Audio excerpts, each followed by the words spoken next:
Good morning to those joining us from the United States, and good afternoon to those calling in from Europe. My name is Jörn Fleck, and I'm the Senior Director of the Atlantic Council's Europe Center, and I'm delighted to welcome you to this morning's event, The Big Bang at 20 Central and Eastern European Perspectives on EU Enlargement. Yesterday, on May 1st, the European Union celebrated the 20th anniversary of 10 countries, 8 of them from Central Europe and the former Eastern Bloc, joining the European Union and promising a giant leap forward toward a Europe whole and free. The 10 new members, each with their own journey towards membership, have meant economic impetus and success, greater geopolitical heft, and a greater diversity and base for solidarity for the European Union and its people.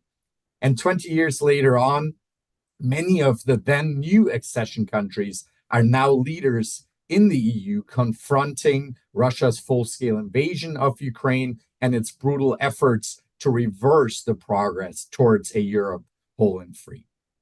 So today, we at the Europe Center wanted to mark the occasion of the 20th anniversary of the 2004 enlargement, and we wanted to take the opportunity amid a new geopolitical dynamic behind EU enlargement from Ukraine and Moldova to the Western Balkans to have a forward-looking discussion on what today's accession candidates and hopefuls, as well as the European Union and its existing member states, may learn from the 2004 Central European accession countries and their journey of accession and integration into the European Union.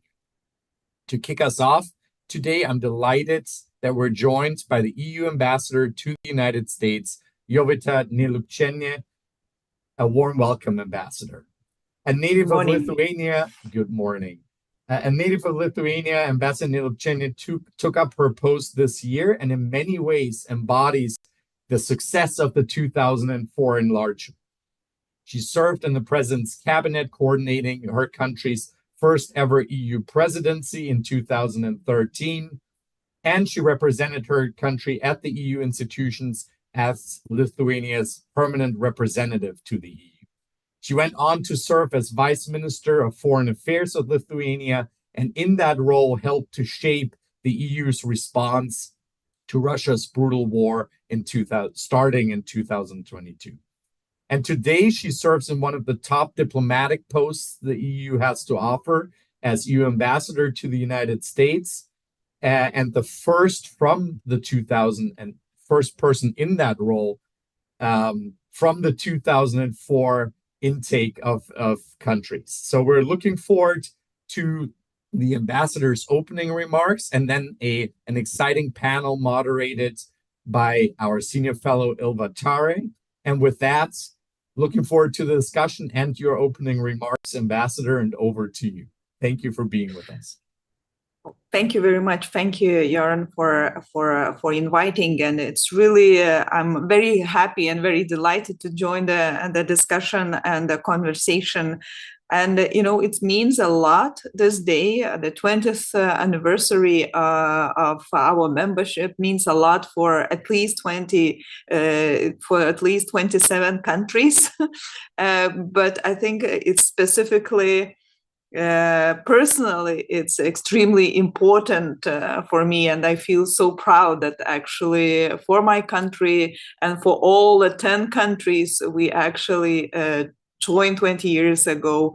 The journey to the EU for us started much longer than 20 years ago, and I think that this journey, which was was not really always just a highway. There was some other ways to get onto that ship. And really, I would like to extend my special thanks for Atlantic Council and its European Center for bringing all the experts here together to mark 20th anniversary of the Big Bang enlargement. And I think that, Jörn mentioned that, I'm born Lithuanian, and I was born in actually waiting Soviet Union.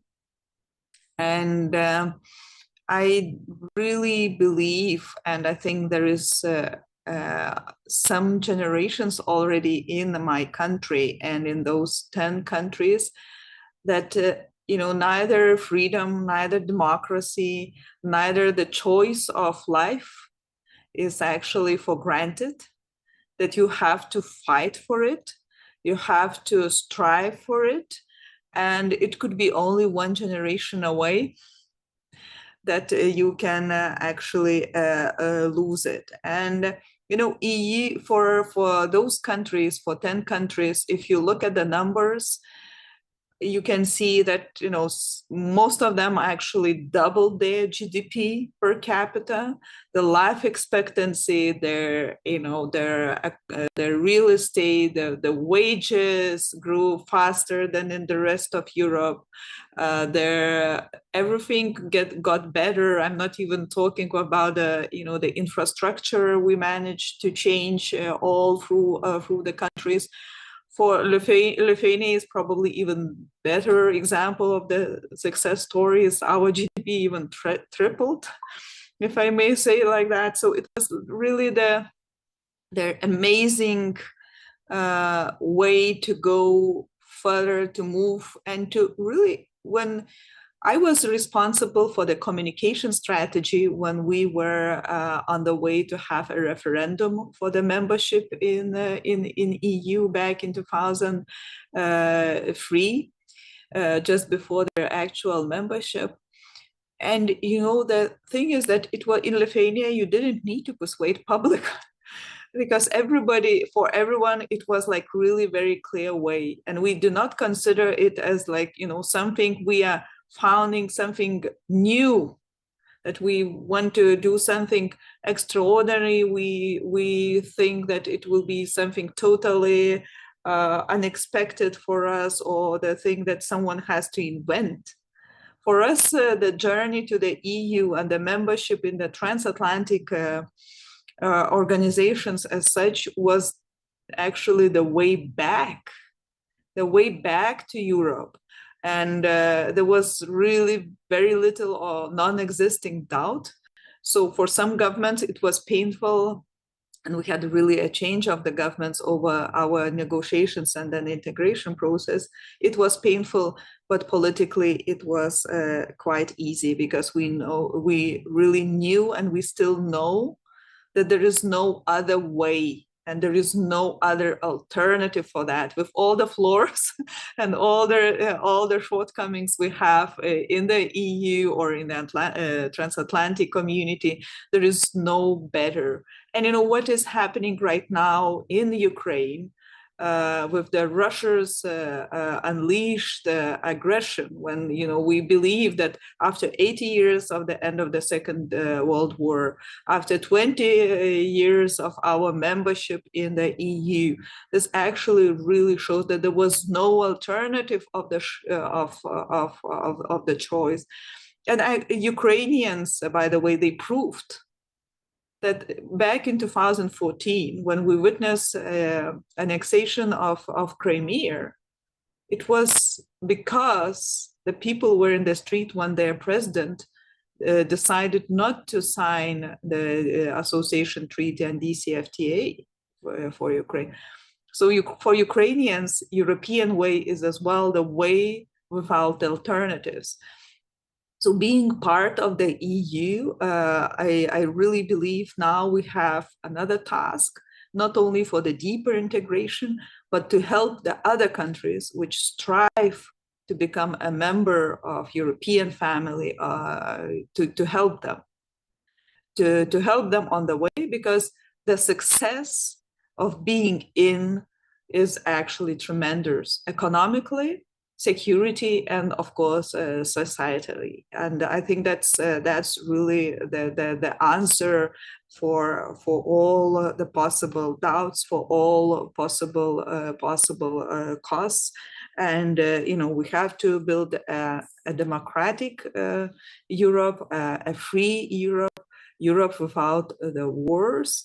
And this is it, as even if it sounds like just an empty words, it really carries on a big content in it, and big, because EU was built, European integration was the process for the peace. So we have,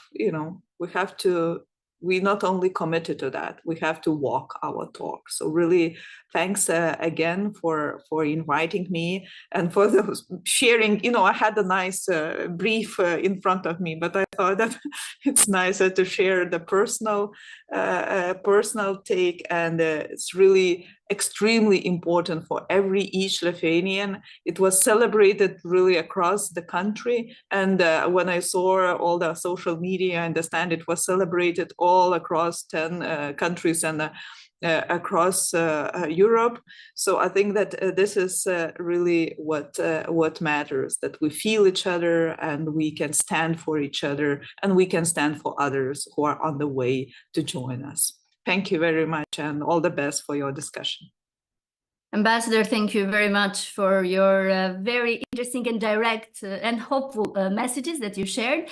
As we all can see now, the ship of enlargement has set sail once more, jolted away from the war in Ukraine. So both the EU and the hopeful countries like Ukraine, Moldova, the Western Balkan region are eager to climb aboard this ship. And I believe there is a newfound willingness to guide this process, suggesting the continent itself has evolved. But what can we learn from the countries that joined 20 years ago? Always advices and lessons are important, especially for the new candidates. We have a great lineup of speakers that I'm going to introduce now. I welcome Bart Kot, Program Director from Warsaw Security Forum. Welcome, Bart. Is joining us also Elena Kutsko, Vice President for Policy and Programming, GlobSec. Thank you, Elena, for joining us. And also Sonia Muzikarova, Non-Resident Senior Fellow at the Atlantic Council's Europe Center. Sonia, thank you for joining us. As always, this virtual event had the opportunity for our virtual audience to be active in the conversation and participate through your questions by writing your question and sending it at askac.org. You will see it also in the subtitles in the title of this event. I'll start immediately with the first question because time seems to run out and enlargement is important to discuss, especially when it comes to details and reforms that are needed by the new potential members. 20 years after, though, EU moved to welcome 8 countries, as we already said, formerly under Soviet influence, as well as Cyprus and Malta into the bloc. And this is a question for the 3 panelists, what do you see as the greatest lessons learned from the 2004 enlargement? What were the biggest challenges that the Central and Eastern Europe countries faced coming into the European Union? And how can they use these experiences to support the neighborhood's European integration? Whoever wants to start first, who is the bravest?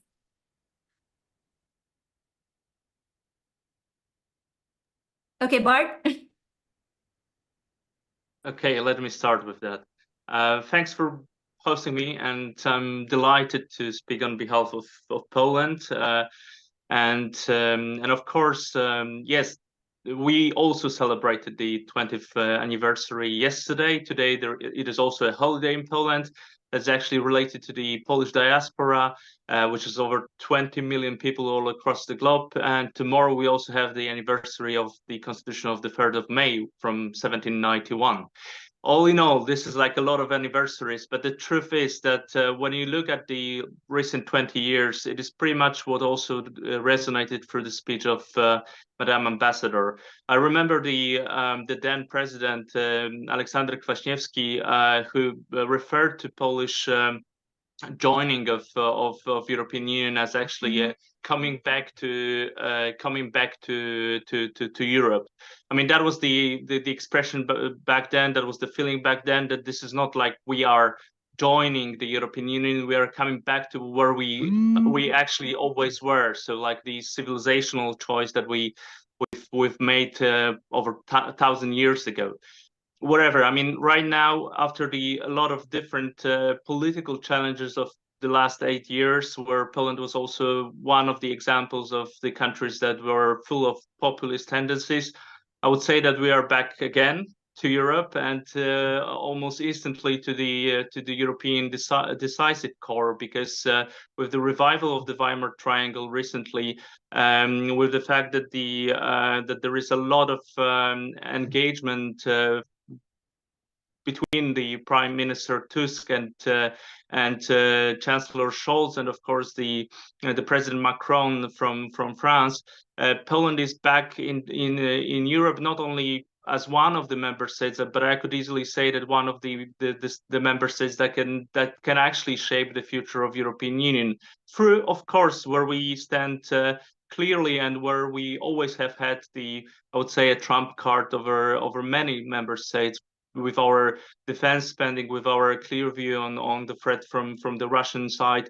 And this is, of course, security. Security is right now one of the most important topics, and Poland is ready to lead, also, not only to be one of the member states, but clearly to lead European Union when it comes to the security. But if I were to say that what changed, like in one clear example, what changed throughout those 20 years, when I look at the European Union as the institution, is the fact that when we joined the European Union, the discussion was very much connected to I would say, the prosperity. Like, it was very economy related, it was very social issues even related. Right now, we are thinking about the European Union also as the geopolitical thing, as a geopolitical creation, as a geopolitical actor. And I guess that the recent speech that the Minister for Foreign Affairs, Sikorski, has had in our parliament, when he actually referred to the European Union as the geopolitical actor, and Polish role in shaping that geopolitical future of European Union is the most important one. Thanks. Thank you, Bart. Sonia, on the economic dimension that the countries have benefited due to the EU membership, if you want to say something about it. Yeah, of course. Thank you, Ilva. I'm very happy to be here and celebrate this great milestone with you in this way. So basically, when it comes to the economics, generally, it can be said that it was a great success story. The past 20 years, there's a lot to cherish and a lot to look back on positively. All EU CEE countries have grown significantly richer in per capita terms. They have converged with the EU average in great and very, very meaningful ways. Also, EU membership has played a major role in gross national income growth rates, which does not include the primary income payable to the rest of the world. So things like the profit of foreign companies. We're talking over 20% in Hungary, over 30% in Czechia, over 60% in Poland, also in Slovakia between 2004 and 2017. So very, very substantial jumps here. And this was facilitated to a large extent through the EU membership and enlargement by improving market institutions, by improving the protection of property rights, by attracting foreign capital inflows that brought in new technologies, new management skills. It created new jobs, and not just directly new factories, but also in many domestic suppliers. Some of these effects actually took place in the anticipation of the enlargement before 2004, which is an interesting phenomenon. It is maybe from the equality or inequality standpoint, there have been varied performance here, but at least some of the countries have enjoyed quite low inequality rates. So it can be said that the fruits of convergence have been shared widely in these countries. Also, and Bart has alluded to this, CEE citizens in general have pursued heavily new work and study opportunities in the EU. So we have seen huge outflows, and this has brought direct financial benefits to the people involved, but also to their home countries. And of course, and this has also been mentioned, one of the clear positives of EU membership has been the access to EU money, to large EU flows, which has contributed to massive upgrading of key public infrastructure in the regions, in the region, and has also formed quite a significant component of aggregate demand in these countries. But it's not all rosy, and there are caveats to this, but I will stop here and maybe we can delve Yes, into... please. Let's keep it a little bit rosy at the beginning. Elena, what can you share with us in terms of challenges that the Eastern and Central countries had, but also benefits after the membership? Yep. Thank you so much, Atlantic Council, for organizing the conversation, and for Ambassador for being here with us today as well. I think Sonia summarized, and Bart as well summarized perfectly well, the economic benefits and the transformation that the region as a whole has overcome during the past 20 years. What I also wanted to highlight is that this transformation is well noted and well understood by the public as well. We just published our annual opinion poll. It's called GlobSec Trends. It's fresh off the press, so I'll give you a couple of very fresh numbers. Overall, the support for EU membership is incredibly high across the entire region.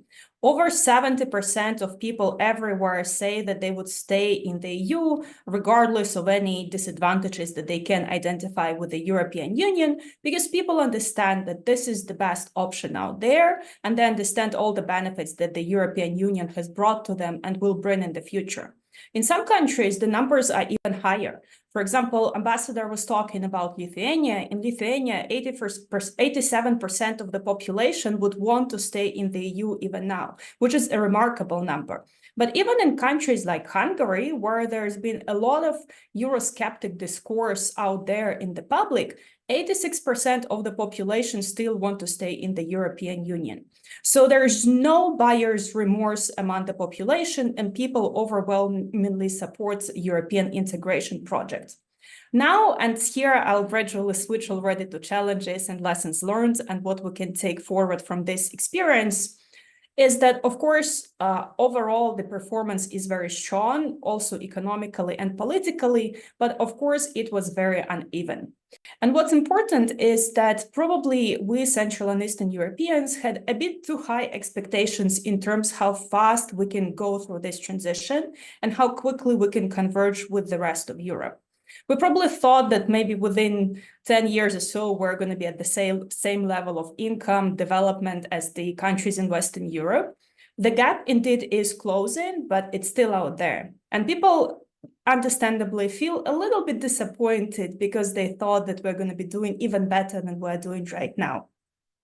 But also these advantages that Sonia highlighted very well in terms of people having access to European labor market, they in turn meant that a lot of people have left the region. There's a lot of demographic changes that the region is trying to grapple with. There's a lot of brain drain that needs to be addressed, and that's also felt by the population.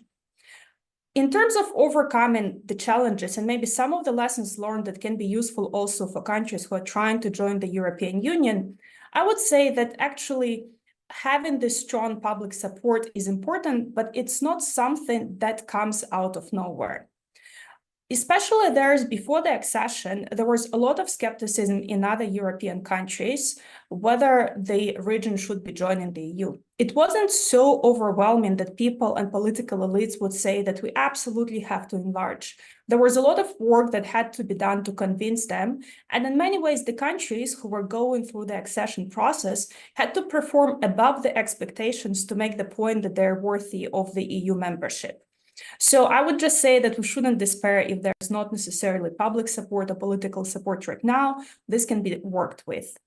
And also in terms of some of the other lessons, one of the big things, and Bart was alluding to it, is of course there are strong accession requirements, and some of them directly concern the rule of law, democratic institutions in the countries.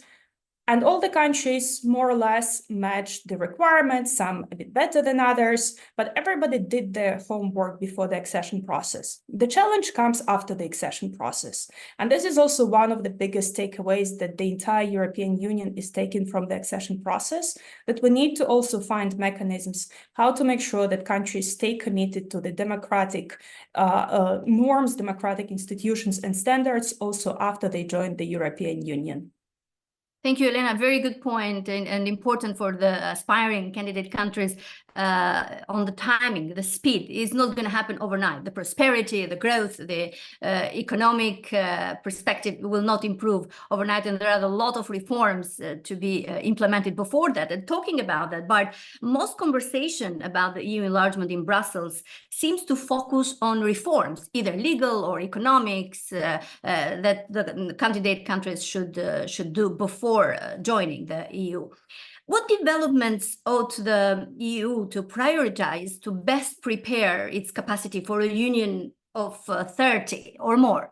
What role can the Central and Eastern countries play to help lay the groundwork for this new wave of enlargement, hopefully?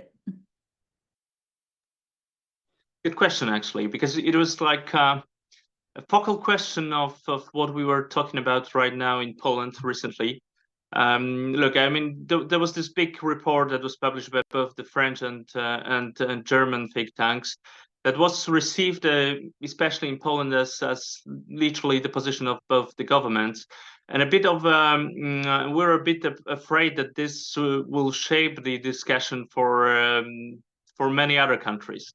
The truth is that, at least from the Polish point of view, a lot of those points about the institutional reforms of European Union as the prerequisite for any kind of enlargement were actually perceived as something which is like top-down approach and not very much, positively received, especially when it comes directly from two biggest countries, without having a proper discussion prior to publishing the report. So from this very standpoint, it was like, from the very beginning, it didn't have actually a very positive press, let me put it that way. But recently, Sikorski in the speech in the parliament, the one that I already referred to quite an it was quite unexpected, let me put it that way, that this huge part of his speech will be actually devoted to the European Union and will be devoted to the statement, because he clearly made a very simple statement that we understand that there is a necessity for the institutional changes within the European Union, especially the ones that are connected to the voting procedures, as a point from which we will start the discussion about the Ukraine in European Union, etc., etc. Of course, from the very Polish point of view, the Western Balkans are not that common part of this discussion in Poland. We are mainly focusing, of course, on Ukraine. A lot of challenges that are connected, of course, to the economy of the European Union if Ukraine becomes the member state.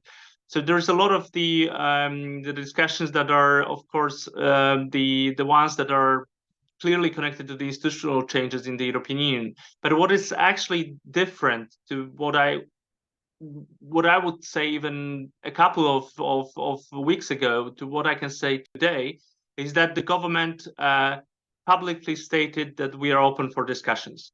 What is, though, actually the point of difference, I would say, between Polish position right now and the German and probably the French, as it was actually stated in the report, is that we can consider the changes in voting procedures, provided that the new balance of votes, the share of votes, will not be constructed in a way it only benefits the biggest states.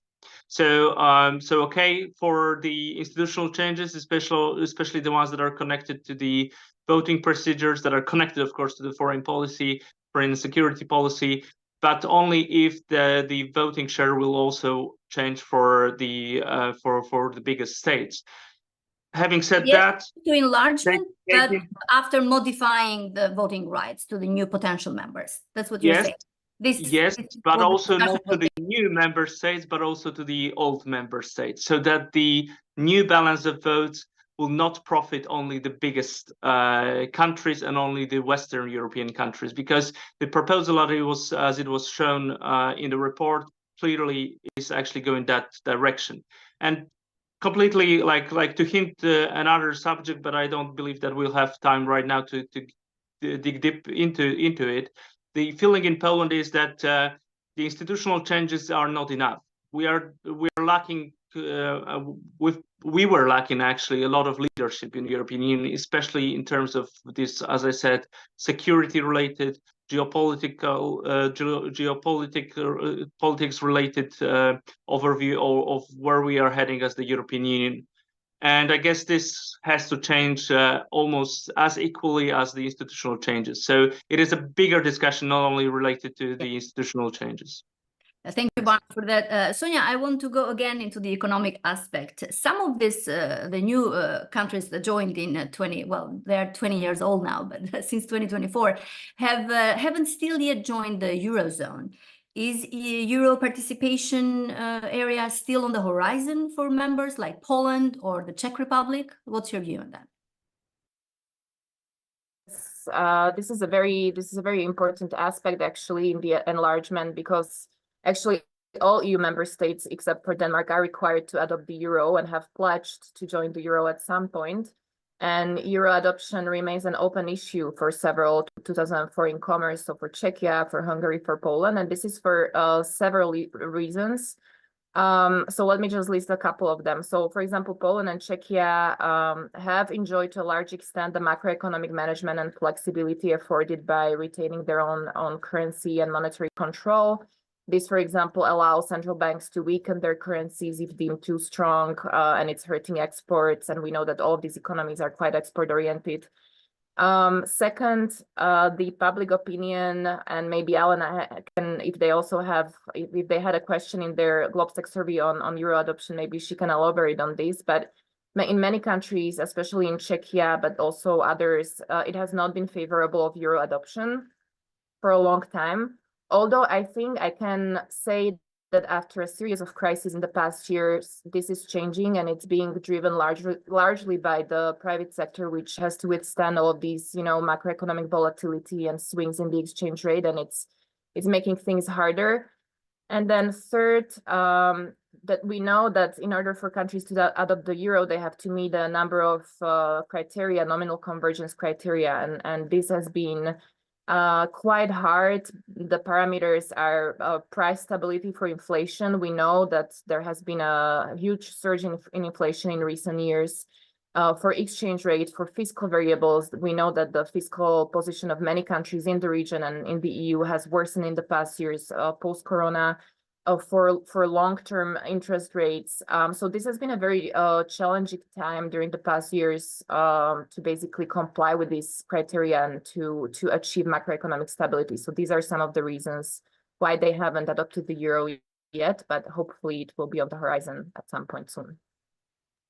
Thank you, Sonia. Elena, I want to come back to you on the democracy and the rule of law in some of these new members.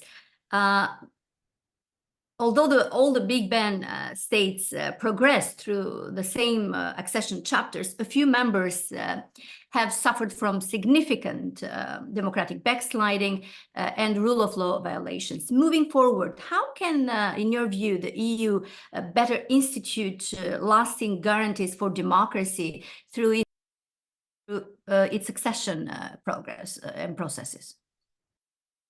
We already can see that European Union has arguably become even tougher on the accession countries when it comes to the rule of law and democracy requirements. We see it in all cases, starting from Ukraine, Moldova, but also the countries in the Baltics.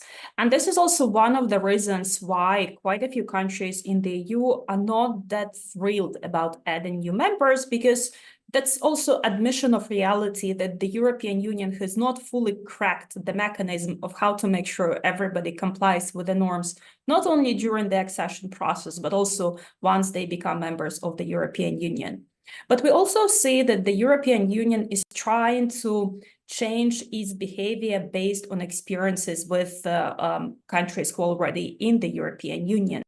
If we look, and I'll pick on the country where I am right now in Slovakia, we see that the European Commission has been expressing strong reservations about some of the legislative changes that's been introduced in the country concerning the changes in the special prosecutor's office, criminal law, but also some of the ideas that are being adopted when it comes to the media freedom. The European Union is quite actively trying to talk with the governments and also threatening what's been the nuclear option in the EU so far, which is the withdrawal of some of the EU funds. So we expect that in the future, there's going to be an even closer linkage between the readiness to disburse the EU funds that come from the cohesion funds or structural funds to the countries that are seen or that Commission decides and all the members assess that these countries are not in compliance with the rule of law requirements with the European Union. Thank you, Elena. I have a question from our virtual viewers that has been sent at askac.org, and I want to bring it on at this point of our conversation. Moritz asks, with the EU critics occasionally blocking decision, would a further EU enlargement have to be accompanied by institutional reforms or, for example, the consensus principle in the European Council? Bart perhaps starts and then Sonia and Elena. Well, I suppose that the question is about the making decisions that are once the member states are concerned, not within the accession process, or is it like about the accession process? Because when it comes to the accession process, I cannot see any possible change. I mean, all the member states would have to always agree when it comes to the to welcoming a new member state into the European Union. I mean, this is like at the core of the treaties. When it comes to the institutional changes as the prerequisite for actually the enlargement, this is the topic to which I already referred. We have this discussion internally in the European Union, of course, that some member states, especially the Western European states, they feel that the enlargement of the Union with, let's say, Ukraine, quite a big country, that may have the impact on where are the priorities of the Union, how the economy of the whole institution will change. That in order to accept this country, we will have to change the process in which we make decisions. As I said, the position of the Polish government for years was, and that was also with the previous government, it was that we are not keen on actually having those changes because we were afraid how this will impact our possibility to influence the policies of the Union. Currently, with the new government and with the statement of the Minister for Foreign Affairs, I would say that we are keen on having a proper discussion on that. We are open for discussing the changes into the decision-making process, provided that the change in provided that it will also mean the rebalancing of votes, not related only to the new member states but also to the old member states, so that simply speaking, so that we prevent the situation in which Germany and France have the blocking majority over other states, because with the current voting shares, this could be the case after the enlargement as well. Elena or Sonia, if you want to jump in here for this question before we move on to the next question. I just very briefly, I can say that it does not necessarily, there is a discussion that's ongoing for sure, but it does not necessarily mean that either we fully withdraw veto rights and do everything by qualified majority. There are other options in between. For example, one option could be limiting, let's say, the number of the times how veto powers could be used, or changing the areas where veto and how exactly veto can be used at which stages of the process. So I think exactly because there is no unanimity on the veto, there will be more creativity in how to limit it, while at the same time maintaining the ability of countries to exercise veto if absolutely necessary. Interesting proposal, ideas, Elena. Sonia, do you want to say something about these reforms, internal reforms that the EU should be prepared to be part of this conversation that Bart is saying? Yeah, I mean, I think a lot has been said, maybe going back, to the 20th anniversary, when the European Union became bigger by 10 countries, which was a handful, arguably, and many observers have pointed out that this has made EU decision-making harder because you have a wider range of interests, you have different levels of development. So if we're talking about enlargement, I mean, it's going to be on the table again. And we've been saying for a long time that European decision-making requires a reform in the face of recent events. When we're talking about geopolitical Europe, when we're talking about Europe that's able to make effective decisions quickly when a crisis hits. So I don't think I have the technical solution, but I think it's definitely, it will be very high on the agenda, also in the light of the enlargement. But not just that. I mean, when we're reopening treaties and when we're talking about deep reform, it's also about common fiscal facilities maybe in the next chapter for the EU. This has been argued for by experts, by economists. It's about reopening the issue of capital markets union if we want to talk about more innovative and more competitive EU, and that goes hand in hand, politics and economics. The banking union, completing it, finishing it. So, it's an issue. It's all across the board. It's just a matter of political capital and sequencing, and what actually, if there is enough appetite and political capital for some of this to be actually achieved and forged. European Council President Charles Michel said on Monday that without enlargement, the future of EU is at risk and is facing a new Iron Curtain. Looking ahead, how do you evaluate the prospects for future enlargement to Ukraine, Moldova, the Western Balkans, and beyond? And what do you see as the biggest challenge for the EU enlargement? Sonia, I'll start with you, and then we'll continue with Elena and Bart. So what is the biggest challenge for EU enlargement? Well, so I think just like in 2004, we stand ahead of another very unique and high-stake enlargement. I think the 2004 definitely was a high-stake one because it was the biggest one. And I think since these were all former Soviet countries at a very different stage of development. Like many older members had their doubts, as Alena has also alluding to at the beginning.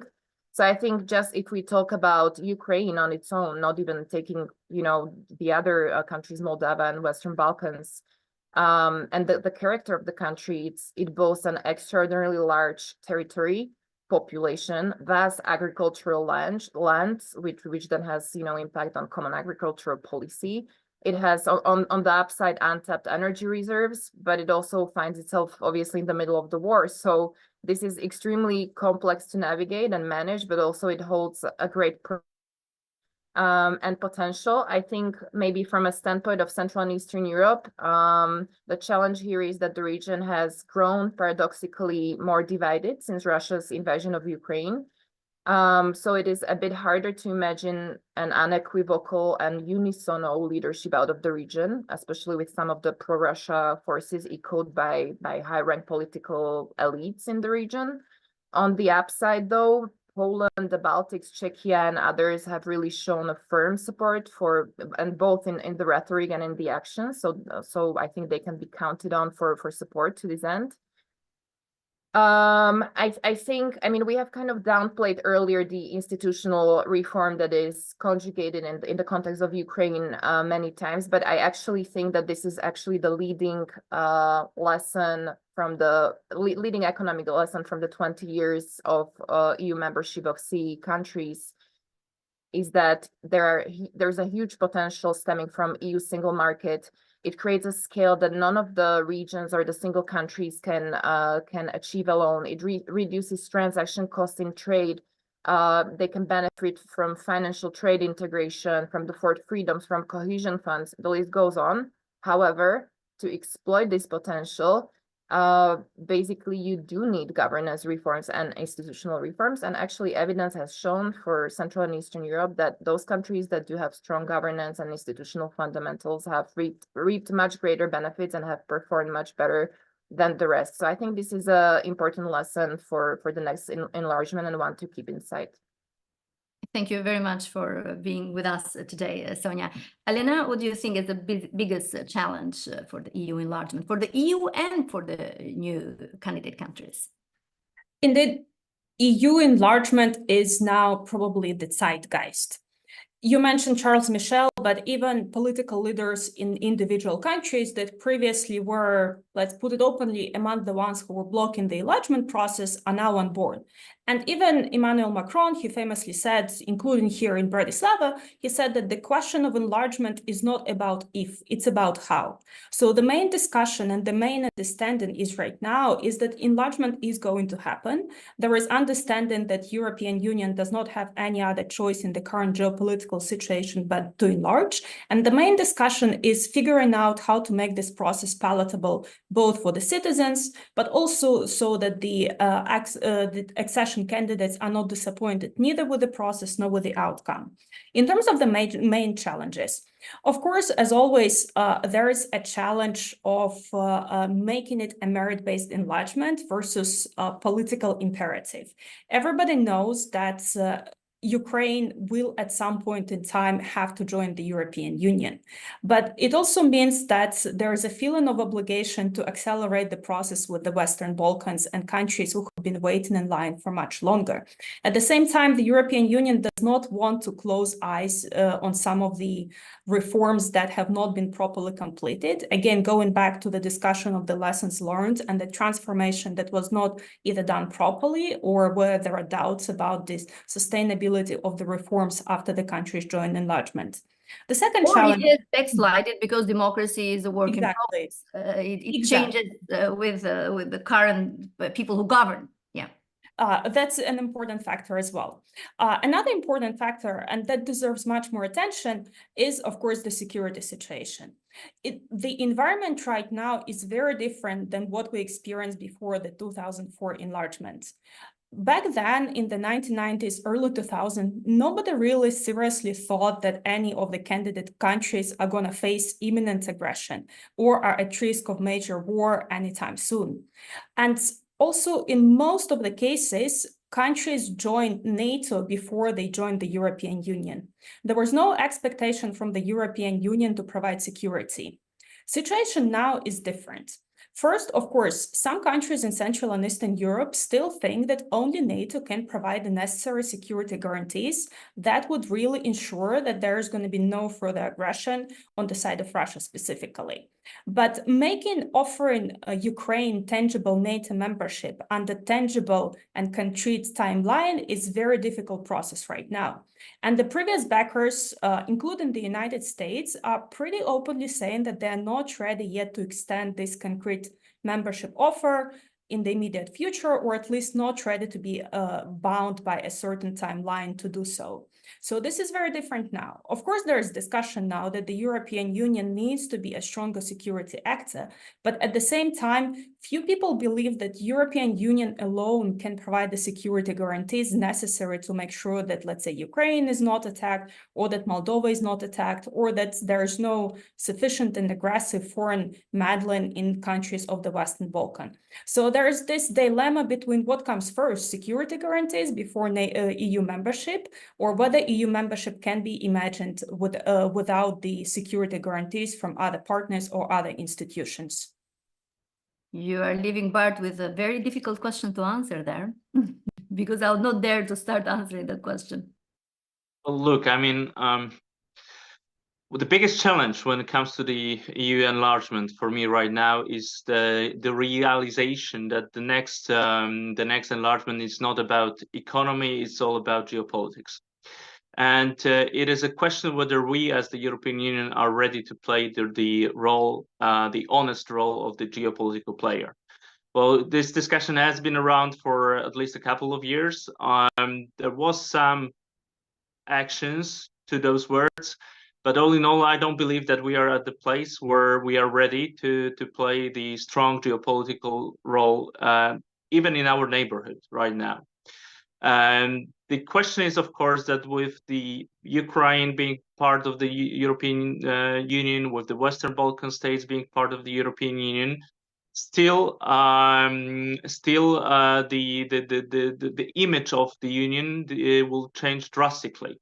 The question is whether especially Western European countries, their populations, their voters are ready to accept that, given the fact that still there is some resentment when it comes to the enlargement that happened 20 years ago. So still there is a division between the old Union and the enlargement from the 20 years ago. With Ukraine, Moldova, and the Western Balkans, this challenge will be even bigger to some extent, especially with the questions that were already raised by Alena as well, related to the rule of law, corruption issues, institutions building, etc., etc. So those are like two big questions. I'm not even mentioning migration issues or the security at large, etc. We don't have time for all of them, but Indeed. we have time for Elena to share with us the support for enlargement in the Central Eastern European countries. Yeah, I just wanted to go ahead. Go ahead. Yeah, go ahead. Go ahead. No, I just wanted to very quickly, because I was stimulated by a point about the division between Western Europe and New Europe, or Central and Eastern Europe. Again, going back to the public opinion, this division is a little bit blurry in the current moment in time. Referring to our most recent polls, we did ask people the question, do you want or do you think Ukraine should become a member of the EU, NATO, or both in some foreseeable future? And only in the Baltic countries, almost half of the population said that they want Ukraine to become both members of the EU and NATO. And another like 8-10% said that either EU or NATO. So it's not that overwhelming. And in other countries, situation is even more complicated, especially if we look like countries like Slovakia, Bulgaria, or Hungary. There's also no clear-cut and straightforward support for Ukraine membership in actually neither of the institutions. And again, going back to the beginning of our discussion, I do not think that this is a serious impediment. This point can be overcomable, but this also changes depending on several factors. First, of course, it changes based on what people observe happens in Ukraine, what progress is there in the war, who is doing better on the battlefield, but also importantly, people react to domestic behavior. For example, the discussion on the agriculture and the protest of farmers at the border did have effect on the public opinion. So people started thinking more about what actually does it mean for them in practice if Ukraine joins. And so far, there's no straightforward answer from the political elites or from the European Union how exactly the enlargement will be done and what exactly would it mean for people who are currently in the EU. So I think the situation will remain to be dynamic. A lot of work will need to be done to actually communicate to citizens and placate some of the fears, but also explain how many benefits there can be, because so far, people want it, but people also worried and a little bit uncertain about what the future of the enlarged EU will bring to them. Thank you, Elena. We have also in the past seen protests from the farmers and agriculture when within the EU members. Bart, if you want to say something on that point, on the agriculture issues from Ukraine's potential membership and Poland? Yes, that I do remember that 20 years ago, I was very young back then, but I do remember that actually there were farmer protests from France and from the Netherlands that were actually against the Polish I remember farmers. the cows blocking the traffic so far, and with the milk. Yeah, so this is not a new issue. This is not a new issue, and I do understand that in many of the discussions that I participate, what happened actually at the border between Poland and Ukraine, this blockade, was given or is given actually as an example. The truth is that the the protests that happened in Poland were also a part of the wave that was back then in whole European Union. A lot of those arguments were actually not against Ukraine, but also against the Green Deal. So you also have to take that into account, that it was not only an isolated issue of Polish-Ukrainian grain-related conflict, but I don't want to get into details related to the bilateral politics between Poland and Ukraine. That was very much actually at the core of what happened back then. But this is actually a good example. I mean, what happened at the border between Poland and Ukraine is a good example that that the whole process of accession to the European Union, how it is actually managed, is also a very good indicator on where are our hearts and minds, and how to win over or lose the support of our nations to the enlargement process, because we know that the Ukrainian farming industry is, of course, a matter of discussion between the European Union stakeholders, not only in Poland but also in other countries, and this process will have to be managed somehow during, of course, the negotiations. But this is also a matter of course, the modernization of Ukraine in years to come. So how we manage those issues is even sometimes more important that whether there are problems or there are not problems, because it is also about how we communicate to our people, and therefore we can actually sometimes lose the support. And with this case, actually a lot of hearts and minds in Poland have shifted, unfortunately. And the discussion right now when it comes to the EU enlargement to Ukraine is a bit different than it used to be a couple of months ago. So take that into account. Thank you very much, Bart. We have to close this conversation. I want to thank you very much for sharing your insights with us. From what I understood, what I'm taking away from this conversation as a native in the Western Balkan countries, that we have a lot of homeworks to do, and internal reforms, both in the EU countries and in the new candidates, are crucial, seem to be a top priority. And of course, there are challenges, but also benefits that we discussed. So thank you very much to Sonia as well. She has to leave us a bit earlier. I want to personally thank our director, Jörn Fleck, and indeed the EU ambassador in the US, in Washington, D.C., Jovita Nepuciene. She personally is showing some support and making this issue, this discussion that we're having about a new wave of enlargement, another big bang, if that's will happen, relevant and important, and it shows that the EU is serious about what's coming towards the enlargement. Thank you very much again, and thank you for watching us. And thank you so much, Ilva, to you.